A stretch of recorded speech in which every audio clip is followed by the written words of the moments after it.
We got called out about 7 o'clock. That's a crew cab ranger. Actually looks like a general through a flowage on the lake. You can tell we're walking around it. Pretty thick ice, just up until where the water is flowing. We're going to be dealing with this tomorrow. Looks like we got some shore access. Should be a pretty decent recovery. Stay tuned. All right, we're all loaded up for this ice recovery. Going to use the ramp to get it up out of the ice and back on top of the ice. Good test for the mini BOMBI. It's kind of what this thing is built for. There should be like 6 inches of ice around it, but should be able to work from shore. I guess we'll see how she goes.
ended up getting it to fit on one load. That was more of a challenging recovery, to be honest. We're not gonna have a lot of video, or we didn't have a lot of video of this because ice jobs are just super labor intensive. Between cutting ice and timbers and getting rigged down, it's very hard to get good bite on ice. If you noticed in the video, we ended up sawing holes in front of this machine and tying it, looping it through the ice holes to tie it in place because it was glare ice. And I could get them to dig a little bit. I guess I didn't spend a whole lot of time trying to get these to dig in, just because I knew if I tied the front down, it'll stay. So we just tied it down, cut the holes in, and was done with it. I'm gonna have to put some more racking on this thing, maybe like a front rack and maybe on the side, just because when you get out there, you gotta bring everything with you. You got straps and chainsaws and hammers and ice chips and pulls, and you just can't fit it all in the cab. It ended up being harder to drive because it was just crammed. Side-by-side came out pretty good. I mean, I don't think we damaged anything more than it already was. What happened was it was late at night and he was coming across the lake. Wasn't aware of the open water and ended up teeing off the open water and smashed into the opposite side. You can see all the damage on the front of the machine. Just things happen, you know. When you're on glare ice, you can't slow down, you can't speed up, you can't do anything. So luckily, there's 4 passengers. Everyone was able to get out. Like I said, it was late at night, super scary. I wouldn't want that to happen to anyone or have it happen to me or anything. It's not a good deal, but luckily everyone was able to get out. So it ended up panning out fairly decent. Obviously the machine will probably be a total loss.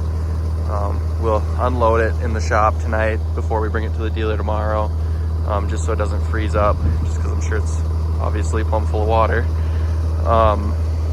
Otherwise, it was a fairly good recovery. Like I said, didn't get a lot of good footage of it just because it's so labor intensive. Any extra person you have, you're probably going to use them.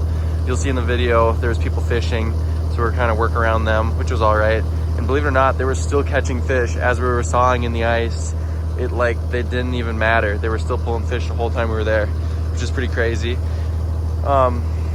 We failed at first. We had it hooked from the front and it was like not sideways. You can see we got it out sideways, but when we started it was forward and facing up, and we got the front end up on the ice with the beams under. But just as we're trying to get the front tires to come up, the beams started to turn on us and we ended up losing the one tire, and it did go back down in on its side, which obviously not what we wanted to happen, but you sometimes you deal with that kind of stuff. So anyways, when it was on its side, we were able to tee the posts off underneath the belly pan. And on all these Rangers and any UTV, the belly pan's super smooth, so it literally glided right up the center of the machine sideways, and probably, you know, worked in our favor a little bit for that to happen. It's definitely frustrating when stuff like that happens because you just think you got it and then you're back to square one again. But you know, it's the way it goes. You know, we got it out of there. I think we got out there about 10:40, and we were sitting down to eat lunch at like 12:40. So it didn't take horribly long. Luckily, the owner of the UTV, super helpful, helped the whole time, which I super appreciate that, because like I said, on these ice jobs, there's no shortage of help. You need help. Like I said, everything's heavy. Trying to bring everything out on the ice, chainsaws, all that stuff, it's just super time consuming, super hard to get video. There's no traction, you're slipping around. It's just, ice jobs are the hardest jobs, I think, in my eyes, especially when they're fully submerged. But it went fairly good. Honestly, thank God I got this one done just in time. You know, I started the YouTube channel, I'm like, I need something to work on, so I'm like, this thing needs work. So I went and spent a week working on it, getting it dialed in the right way. And sure enough, just like this one, sure enough, last minute we need it, and it worked flawlessly. Didn't overheat, winch worked good, rigged in nice. You know, where it broke through was open water just from a current. So everything up around the current spot was actually fairly thick. Where they were fishing and where this was set up, it was, you know, 8 inches thick. But like, don't get me wrong, I was a little nervous to drive it out there, and the ice was making some noise. But I guess 8 inches ice, you're not breaking through it. I don't know what this thing weighs. I'm gonna scale it soon, just so I know. Some people say 5,000. I thought it's 2,500. I still think it's 2,500, but we're gonna scale it and figure that out. Pretty good machine for the job though. It worked very well. Like I said, I usually had this thing just for screwing off, and it was just kind of fun to have. But now I think it's gonna be a really good asset to have around the shop for this UTV and maybe this ice rescue stuff. And like the beams I use, like that's one way to do it, but there's way better ice rigs. And I think I will probably build an ice rig in the future, just because I do deal with it enough to have one. So I will probably build a couple different setups for ice, probably out of aluminum, not out of wood. Wood's just super heavy. Aluminum's light, strong. Probably build out of aluminum. So should be something you'll see in the future. Maybe something I'll build this summer, just to get ready for winter again. Yeah, so overall, a pretty good recovery. See if we can get this unloaded and that in the shop and move on to the next thing. But if you could like, share, subscribe, that'd be great. See you on the next recovery, because I'm sure there will be one.